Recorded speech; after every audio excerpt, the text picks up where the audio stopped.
Welcome to LaunchCamp. Sorry, I am battling with the internet, but we do our thing. Welcome to the session of LaunchCamp.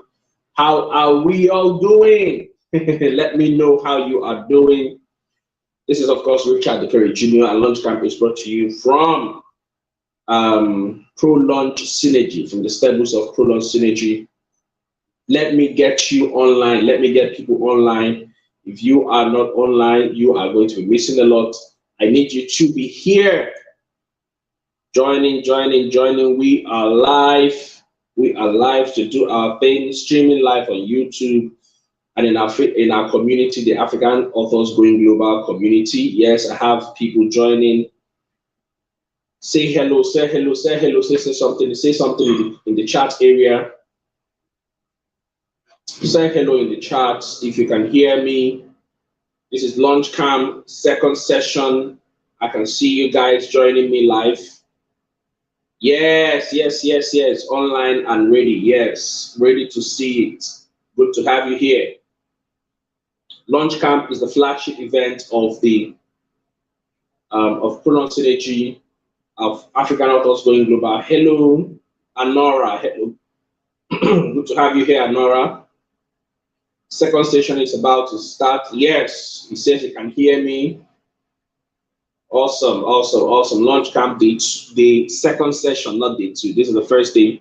So in the first session, I talked about how to build your empire and all that you need to do in order to build your empire. By the way, if you're hearing any noise, my apologies. I had to do some tweaking to get the internet, and it's generating some noise also from outside. I had to open Windows to get the internet. But we do what we do. We do what we have to do. LaunchCamp is the flagship event of Pro Launch Synergy. And here, as an author, to build your own platform, to become relevant, to leverage your books, to build a powerful brand for yourself. And we have my very good friend, Dr. Talle Amedu here. Dr. Talle is somebody that I've known for a long time. Running into years, yes, running into years, and he has been phenomenal. He has grown a brand when it comes to blockchain. Like he is, I could call him one of the gods of blockchain technology. And there's something that authors have. This is something that authors have not leveraged, African authors especially. So I brought Talle to LaunchCamp to tell us what it means, what blockchain means, and how they can start leveraging it, how African authors can start leveraging the blockchain, what you can do with it. You know, sometimes I hear it and I get confused. But Talle is going to break it down for us in this session. Dr. Talle is an amazing person, so I'm going to bring him on now. I'm going to bring him on now to do justice to this topic. Hello, Dr. Talle. Why can't I hear you? Hold on. Okay, I muted you. Good evening. Hi, good everyone. Evening. Hi, Mr. Richard. How you doing? Better than good. Good to see you. It's been a long time we did this. Yeah, I know, right? It's been quite a minute. Good to have you here. Thank you for having me as well. Yeah. Thank you. So, this is not going to be an interview session. I'm just going to leave you to do your thing. Then, if I have questions, I can ask in between. And then, if viewers, if you have your questions, make sure you ask your questions in the chat area. My apologies, Dr. Talle. We have your bio to play. So we had your bio, your video bio to play, but we had technical issues. I couldn't bring it up here. So pardon me for that. But I'm going to give you the stage to do your thing. So you can shoot. All right. Good evening, world. Good afternoon. Good morning, depending on wherever you're watching or listening from. I hope you all can hear me loud and clear. Thank you for having me on your platform, Richard. It's exciting for me to have to come do this. The last time we spoke, We spoke in a different kind of environment, in a different kind of conversation. So I'm glad we're doing this. And yes, our conversation today will be centered around how writers and authors can leverage blockchain as a technology, as a new tech, how they can maximize this technology. So first of all, I like to start by reminding us, everyone watching, everyone listening, that life is all about changes. Life evolves. All right, life as we all know it changes from time to time, and the way we do things in life, of course, life has different facets, different dimensions, ranging from the career dimension, finances, the professional area in life, our emotions, our mental life, spiritually, everything evolves. And for our private personal talents and abilities and potentials, we are also expected to evolve as life evolves as well. So for everyone here who's gifted with writing, who's gifted with expressing themselves using their ability to write, there is a technology that is available to help you upskill, to help you do what you're doing better, and to help you protect your craft better. And instead of not really embracing this technology, instead of you saying this is not something I can roll with or this is not something I can understand, I'd rather you pause and be patient with yourself to learn and find ways and means to plug into this technology, because life is evolving. We used to say these things are the future. As I speak to you, it is no longer the future. It is the new normal, right? Life, as we all know it, is becoming more and more democratized, more and more decentralized, and more digital. And I could add, it's becoming more and more encrypted, right? And basically, the ability to communicate end to end, even in the presence of adversaries, even in the presence of obstacles, is the new normal. And your ability to protect your craft as a writer, as an author, is the new normal as well. So, a quick story. We remember in the year in the late 90s, from the early 90s to the mid 90s down to the late 90s, just before the Y2K, right? A lot of people here knew that the Y2K was something that was a phenomenon, for those of us that were in that era, and there were just a lot of myths. People could not wrap their minds around the event of the internet, the introduction of the internet and the Web 2.0. And there were a lot of hearsays, a lot of myths, a lot of things that people were not so sure the internet is going to change. People were scared of the change and the disruption that was coming with that innovation, with that technology. And there was a category of people who took time to study what the internet is and what the internet was bringing, and all the good things, all the advantages, benefits that the internet was going to bring. And there was this other set of people who refused to upgrade, who refused to upskill themselves. And guess what happens? Those set of people who opened up themselves for upgrade, opened up themselves for more knowledge, for more training, actually started advancing in their careers, and they were able to do better. Whether they were bankers, they got more promotion, they got more responsibilities, increase in their remuneration, salaries, and payments. And the set of people that refused to upgrade, upskill, became obsolete. They were still stuck in their typewriter level, and the set of bankers or professionals became a blast from the past. So you don't want to be the guys in the second group. You want to upskill. You want to evolve with the trend. You want to evolve with the technology that is the new normal.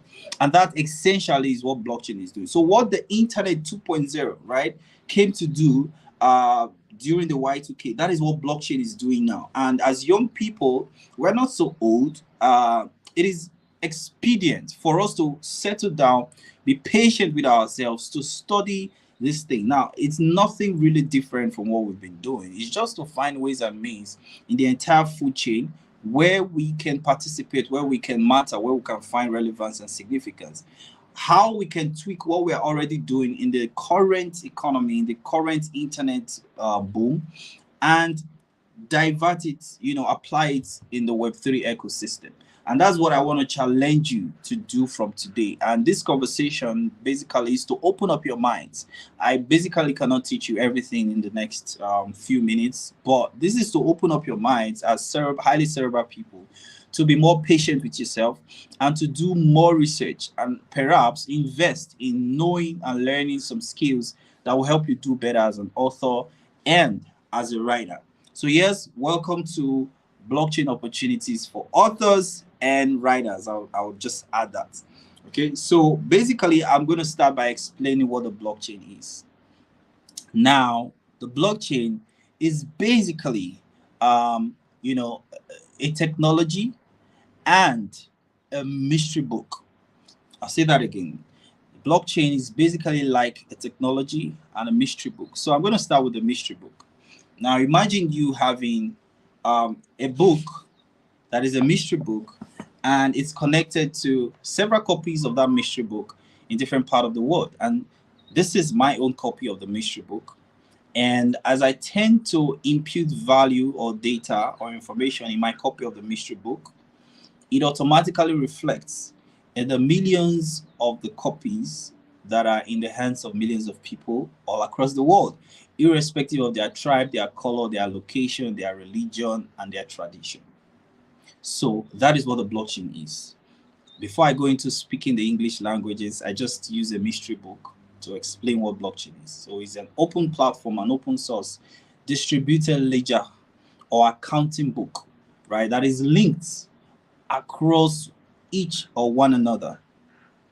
Is like a mystery book. It's not exactly a mystery book, it's like a mystery book, whereby information imputed in one automatically reflects in every other copy of the mystery book, irrespective of the location, whether it's in Japan, in China, in Indonesia, in England, because these mystery books are interlinked through encryption, and that's what we call the chains. So the books are like the blocks, and the links are the chain. That's why it's called blockchain. So every single version of the mystery book linked to each other is time-stamped. Information imputed in any copy of the mystery book is time-stamped, is immutable. Immutable in the sense that once you impute this information or this data, you cannot undo it, you cannot take it away, and you cannot edit it. It is completely encrypted, and encryption is done through high mathematical formula for those that want to research more about it. So yeah, blockchain is like a mystery book. So the second thing I'm just going to use to explain, because if you go online, you're going to see a lot of English language. So I'm just trying to use very simple terms. The second illustration I would like to use is more also like a plot of land that is very, very fertile, which you can, on that plot of land, decide to build whatever you want. It's available for everyone. Just like the internet, it doesn't belong to anybody. There is no CEO of the internet. There's no founder of the internet. There's no owner of the internet. It's a technology available for anyone. And at some point, someone came and built StreamYard, right? So the internet was like that plot of land that someone built StreamYard, someone built Twitter, someone built Instagram, someone built Zoom, someone built Facebook, someone built Skype, someone built Google, YouTube, different things on the plot of land. So it could either be a skyscraper, a shopping mall, a church. It could either be a plaza, office complex, residential apartments or whatever, a resort. But it is still on a simple piece of land. Now, in the same vein, blockchain as a technology is like that piece of land. And on that piece of land, you can decide to build anything. If you decide to build a block of flats, that's fine. If you decide to take advantage of that piece of land and build a skyscraper, that's fine. If you decide to build a church, that's fine. If you decide to build a shopping mall, that's fine. So it is available for anyone. And as professionals, as writers and authors, the piece of land or the plot of land is also available for you, and you can build solutions on it. So taking your mind away from writing and all that, you can basically build all manner of solutions on the blockchain, just the way I mentioned how people build different things on the internet as a technology.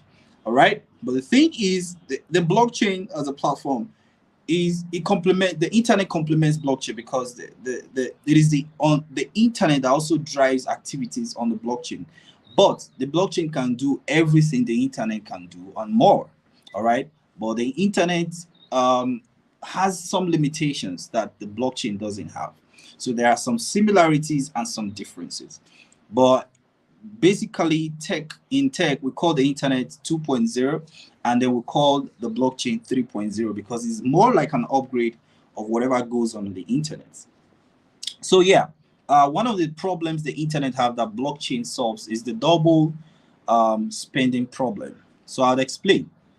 Now if you write me an email, as a writer you write me an email, or you write me a piece, a poem.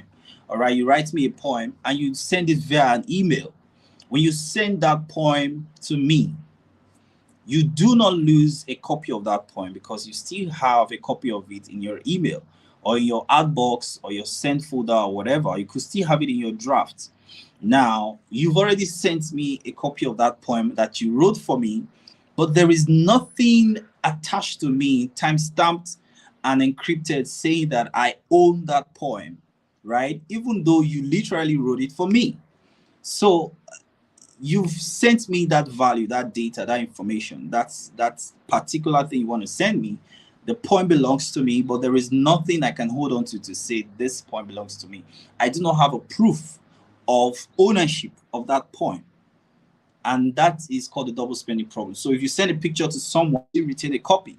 You send an email to someone, you still retain a copy. So there were a lot of things that the internet was used for that were really good, but there were some kind of possibilities that were not playing out. There were some kind of things that could not happen on the internet. And I will use the word value. Value could not be successfully and effectively shared via the internet. Because when you talk of value, is a bigger deal than just anything, right? So that became the point that innovators came to start building solutions on the internet, just like it was a land and people started building skyscraper or whatever it is. And the very first skyscraper that was built on the blockchain as a plot of land is the Bitcoin. So the Bitcoin became the first successful application skyscraper that was built on that plot of land. And yes, it is still like that mystery book that once data is being imputed, it is connected to every other copy of the mystery book, regardless of the location it is, regardless of whoever is holding it, regardless of their religion, their tribe, and all that, right? So as you do more research, keep these analogies in mind. So as a writer, what does this offer you?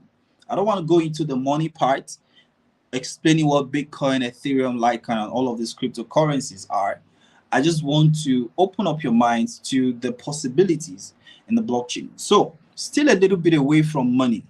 In the medical sector, you can apply blockchain in the sense that you can impute your medical data and you are able to track your medical history easily using the Block Explorer. All right. And in other industries, so I have a slide here that says blockchain applications, basically. So international trade is easily deployed leveraging blockchain because of the transparency nature. Remember how I said once data is being imputed on one copy, it automatically reflects in other copies. Now that brings transparency, that brings a trustless economy, meaning that you don't need to bother about trust because the integrity and the purity of data is preserved on the blockchain in the sense that is largely democratized. It is not being interfered by a third party or by a centralized party. And that itself is one thing that gives the blockchain or other products built on the blockchain intrinsic value. So it is largely distributed. It's a trustless, borderless, permissionless ecosystem that people who have value can own their value on the platform. And because of the character of encryption, which is done through cryptographic programming using high mathematical programming formulas, they are able to preserve and lock this data on the chain. And the proof of deed is distributed in all the copies of the mystery book. Okay. So yeah. So as you go on and do more research, studying what blockchain is, remember these analogies in mind. And in the healthcare industry, like I was saying before, a lot can be done leveraging blockchain as a technology. In the banking system, accountability is made easier if decentralized platforms like blockchain technology is applied. In real estate, we have a lot of problems with land disputes. Someone buys a property and another person comes to say, I own this property.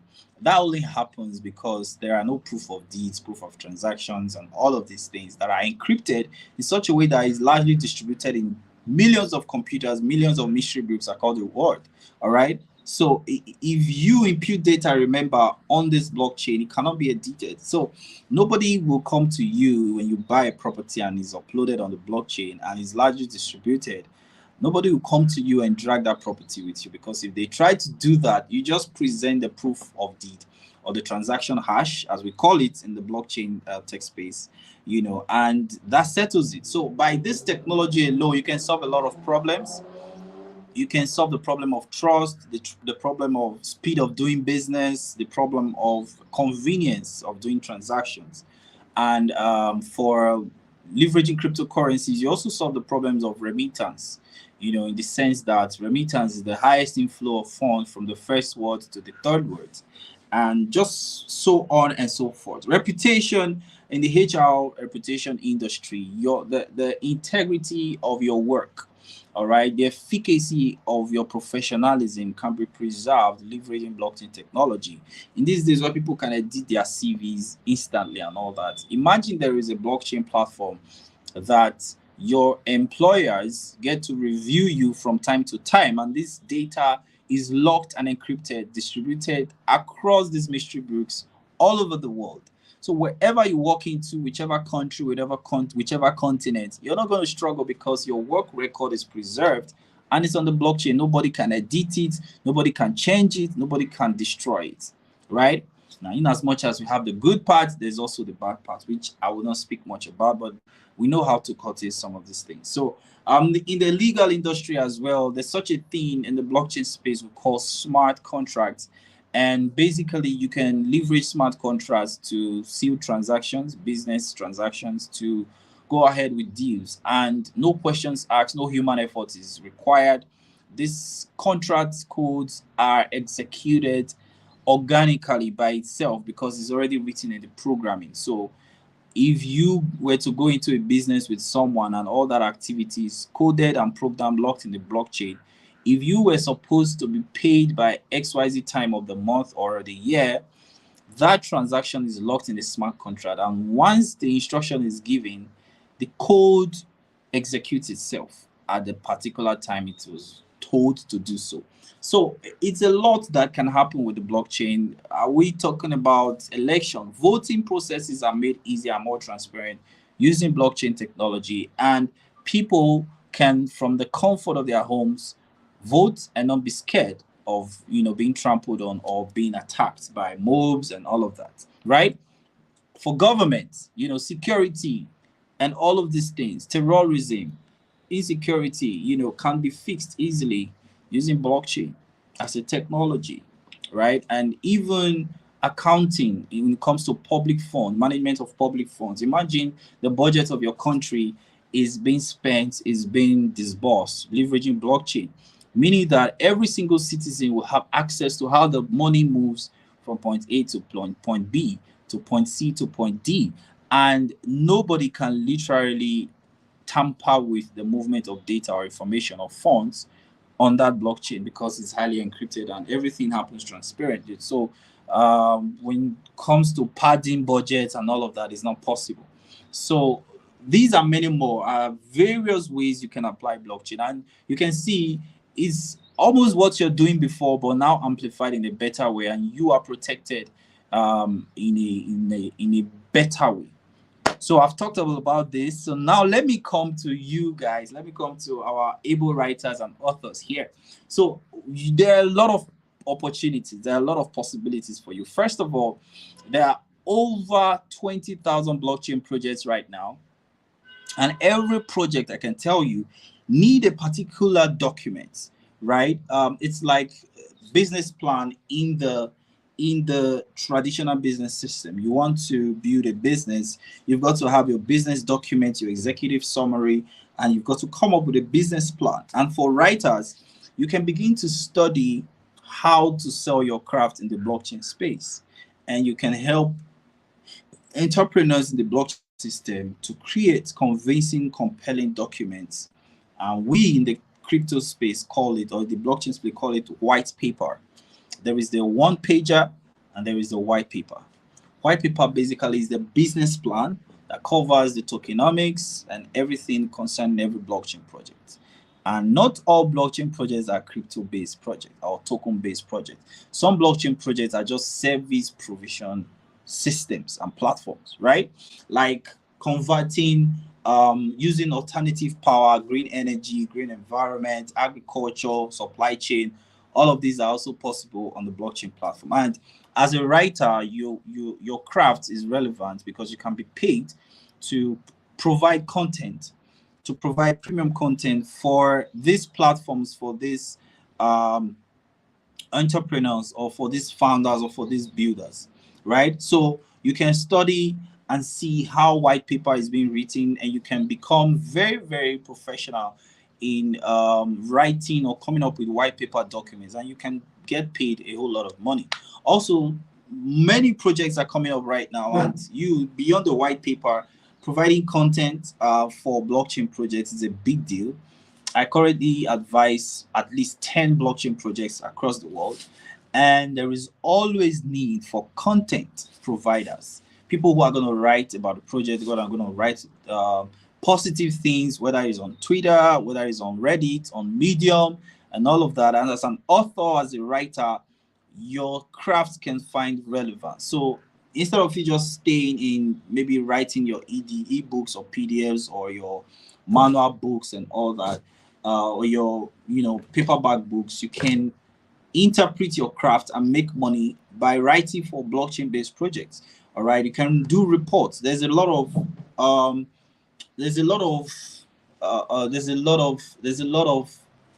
decisions that is being made in the blockchain ecosystem based on what we call fundamental and sentimental analysis, and all these are driven by writing, right?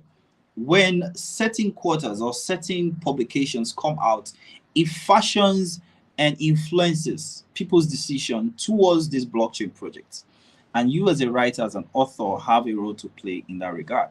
All you need to do is to tweak what you're doing. You can become a blockchain research analyst, right? A blockchain project content provider, right? You can be a blockchain project content manager, right? So you see the careers of Web 2 are metamorphosing into Web3 careers. And is in this space you see someone come to you and say, I'm a professional gamer. And what you used to think was a child's play in the former world is the new normal in this new world. Like, right? People are professional gamers and they get paid. The architects in the previous Web 2.0 were satisfied with their AutoCAD design and all that. Right now, we have blockchain architects and they get paid to design previews and metaverse layouts for metaverse platforms and metaverse projects. And that is them using their craft in another dimension. You just tweak it a bit, right? Because of the way the world is evolving now, metaverse is going to be the actual reality in the foreseeable future. So if you're an architect only designing for houses on planet Earth, you need to metamorphose into designing lounges, houses, churches, restaurants, all of that in the metaverse. And you're still designing, but you're designing in another way. So that is what your writing can also do. That's what you can also do with your writing. You already write books. And beyond just writing books, you can't write 1,000 books all your lifetime. So you got to tweak your writing craft or your writing skill for it to be relevant in the Web3 ecosystem. So there are quite a lot of things. I'm trying not to just do the English language kind of presentation, but actually open your minds up so you can do more research and look at a few of these things. So I'm going to make recommendations of some books that you should read. I think you should read the Bitcoin Standard. It's the foundation of a lot of things that's going to inform you, give you practical knowledge in this blockchain and crypto ecosystem. And also the Bitcoin Standard, and then Bubble or Revolution. That's another book I recommend. Um, and then the last I would recommend is Blockchain Basics. So first is the Bitcoin Standard. Second is Bubble and Revolution. Third is Blockchain Basics. Right? You can find those books online, and you're gonna get value for reading and consuming those materials. Yes. So as we continue, as we almost wrap up, because my time is almost ending now.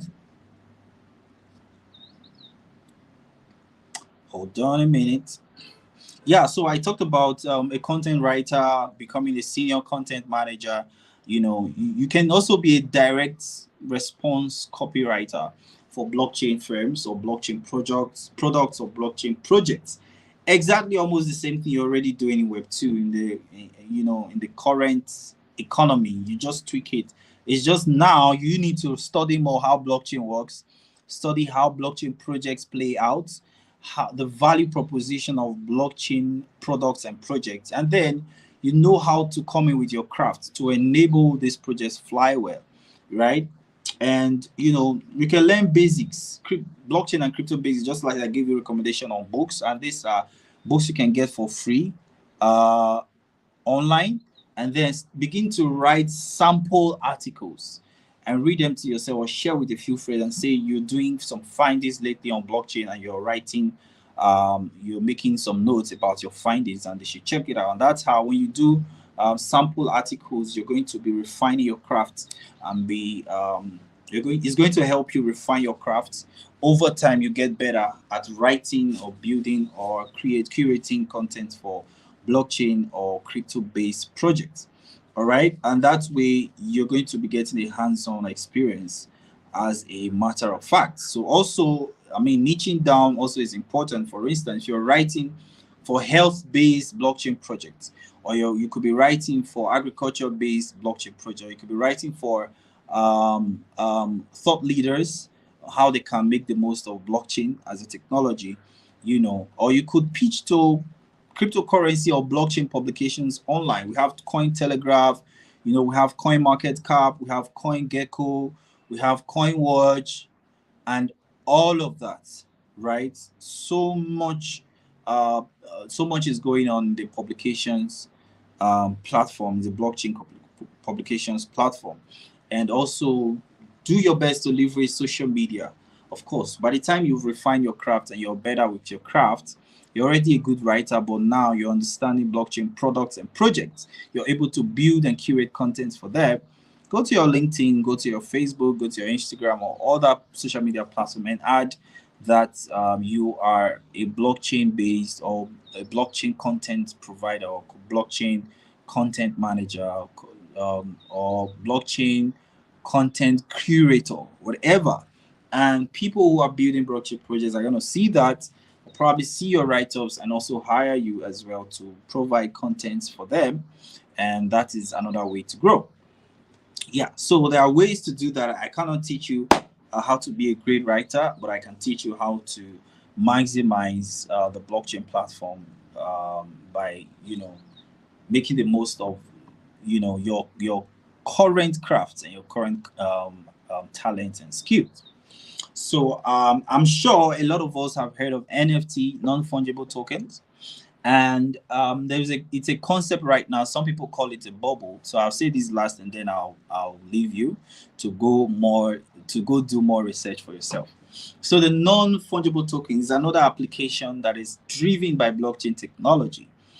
While that is coming as a bubble, the initial phase of the boom has had a surge and consolidated, meaning that people had made a lot of money. There's been a lot of noise, a lot of buzz and conversations on NFTs and all of that, and people have made money, people have lost money.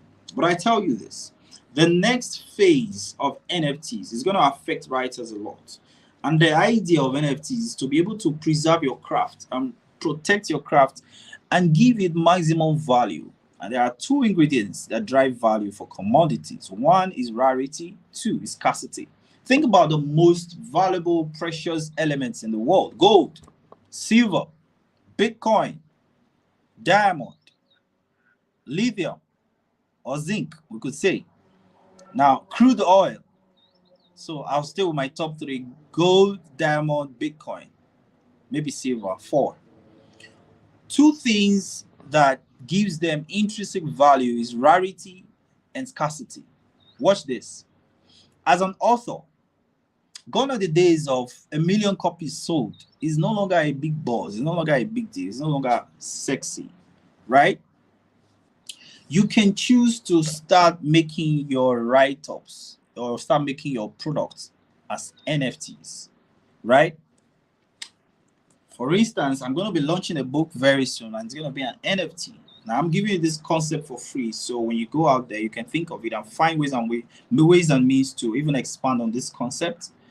And this is not my book. I don't want to advertise this. So, okay, yeah, this is plain. So, now imagine my book. Mr. Richard knows me. I'm a trained life coach. I still coach people, even though I do crypto blockchain now. But my new book is going to just have 100 copies, just 100 copies. And each of them will be an NFT. And it's going to have a unique identity. And each of this book is going to have a blockchain-based tag. So it's not going to be paperback. It's going to be a digitally encrypted book that has an identity minted on the blockchain. And I could decide to use any of the blockchains, any of the primary layer one blockchain. So there is Ethereum blockchain, there is Solana, there is Flow, there is Binance blockchain, there is Avalanche, there is Harmony. There are lots of layer one blockchains out there. You can do your research. By the way, layer one blockchains are crypto-based projects that have their primary structure and primary infrastructure that drives all the activities. You can do more research on that. Now, I could meet just 100 copies of it and sell at a particular price.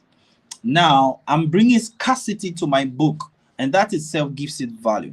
Remember, two ingredients that gives value to all the most valuable commodities in the world: rarity and scarcity. And that is the concept also being brought into NFTs. And as authors, you can start making NFTs, whether it's an ebook or whether whatever is a paperback or whatever. You can make it an NFT.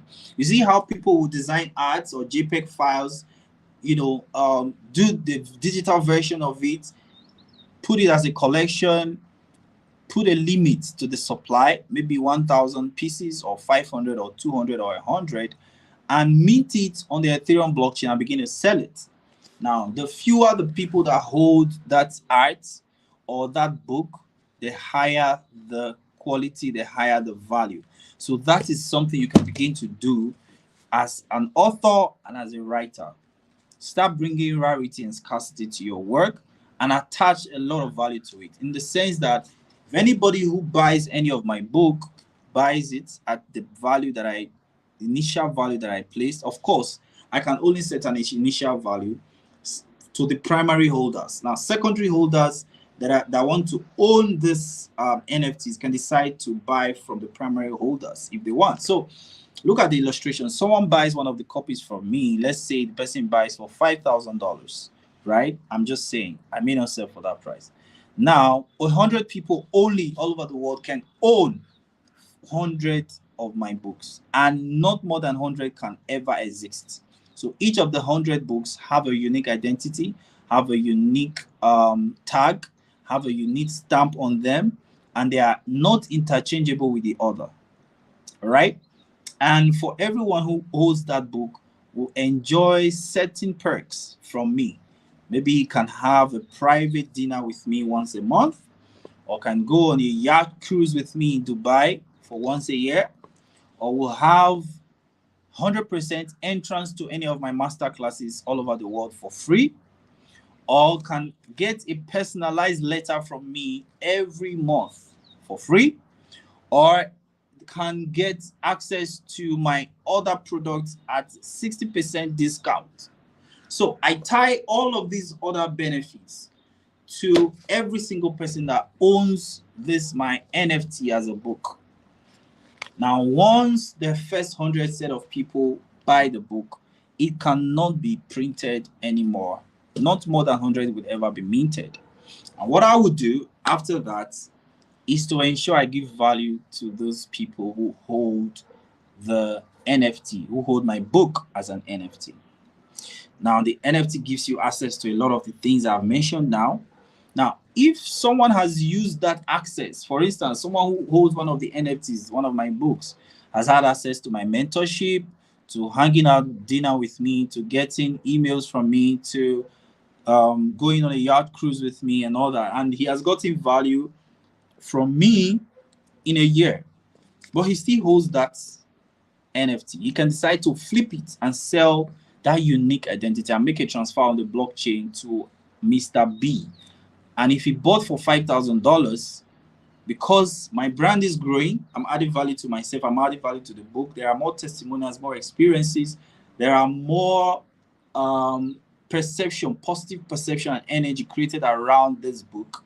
Many more people want to have access to me, want to have access to my mentorship, to hang out with me, to do yacht.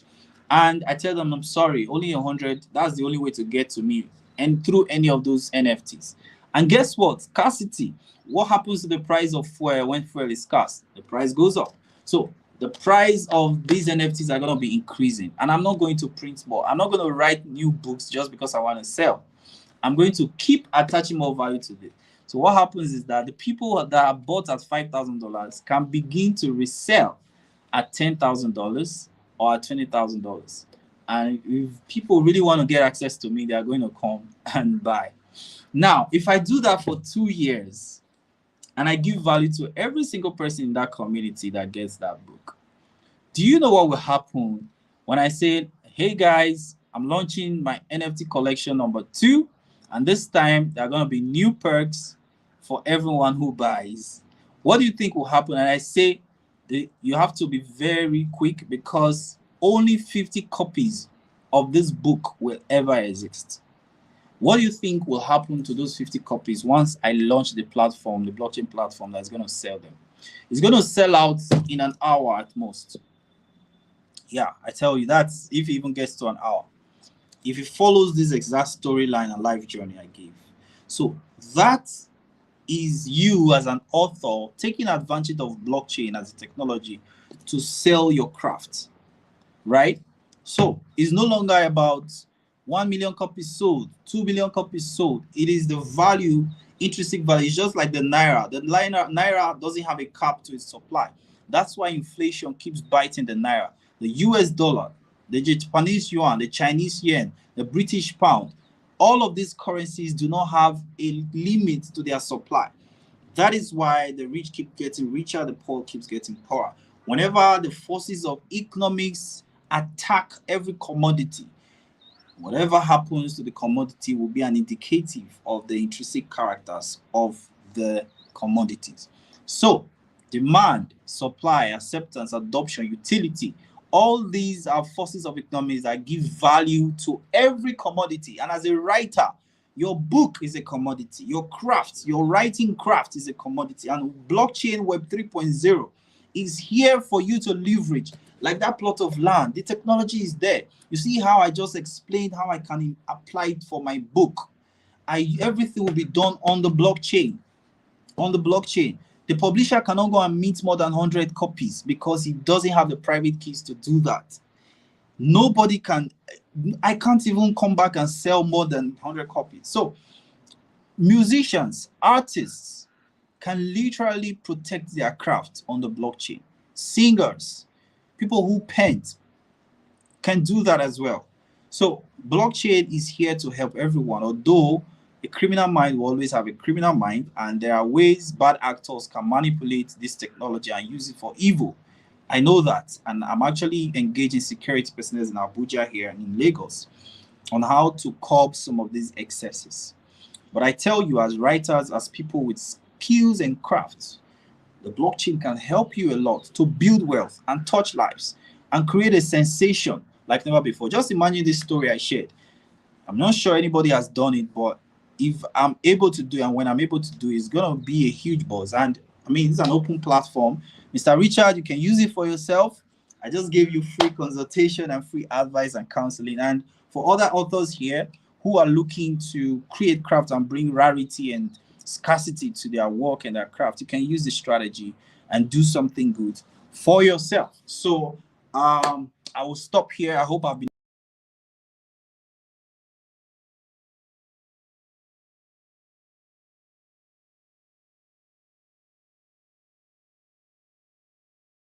begin to breathe. You begin to create and conceptualize in the direction of where you want your craft and your writing skill to go.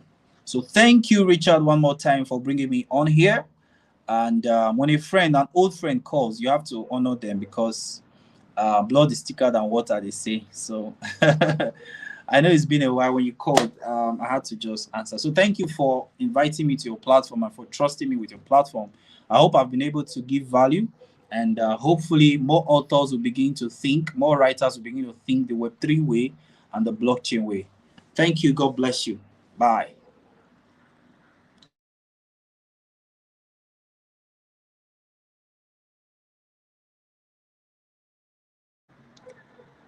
I think you're muted, sir. You're muted, sir. Oh, okay.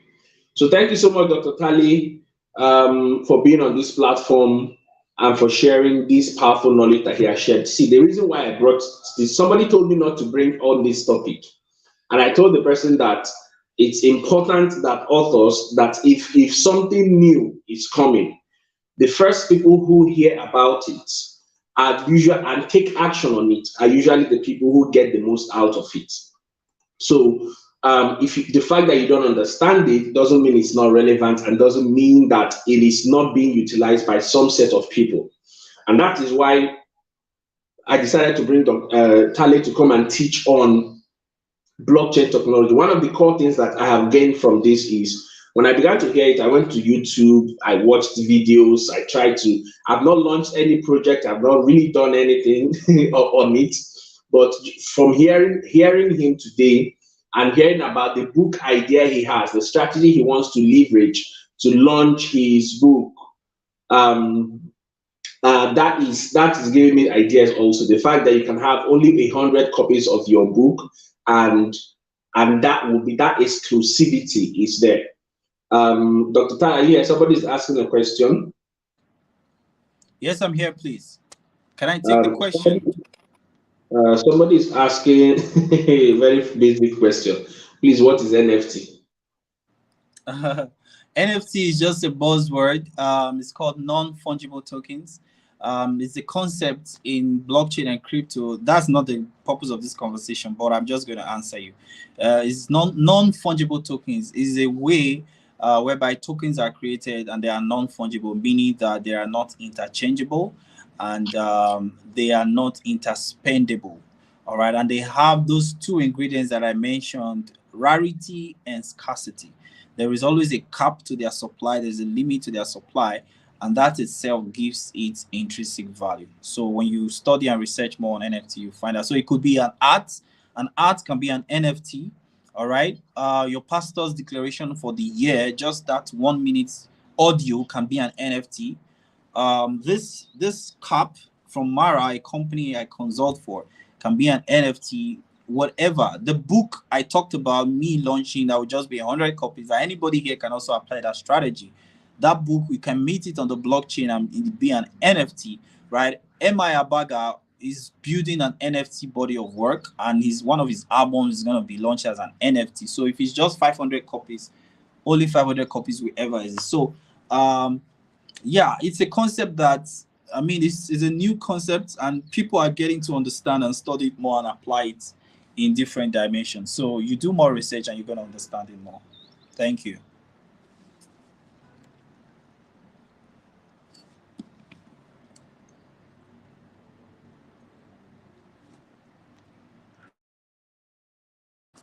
Over to you, Mr. Richard, please.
Honestly, I'm not sure I want to talk to you.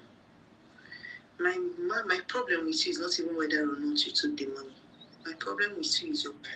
I spoke with Venzo. He said that the lady's husband called with this number, this phone number now, and he was like asking the man, "Are you not supposed to be in Dubai? How come you're calling?" Okay, guys, sorry about that. I am back. This is a powerful topic, and one of the things I will encourage you guys to do is to go and do your research on this. Go and find out all you can learn about NFT. The most basic thing that you can do is knowledge. Go on YouTube and learn about NFT. Is I know that it is something that has come to stay. For the fact that you have somebody like Mark Zuckerberg or Facebook who is fully going into the metaverse, you can create a whole new world, and everything that we have.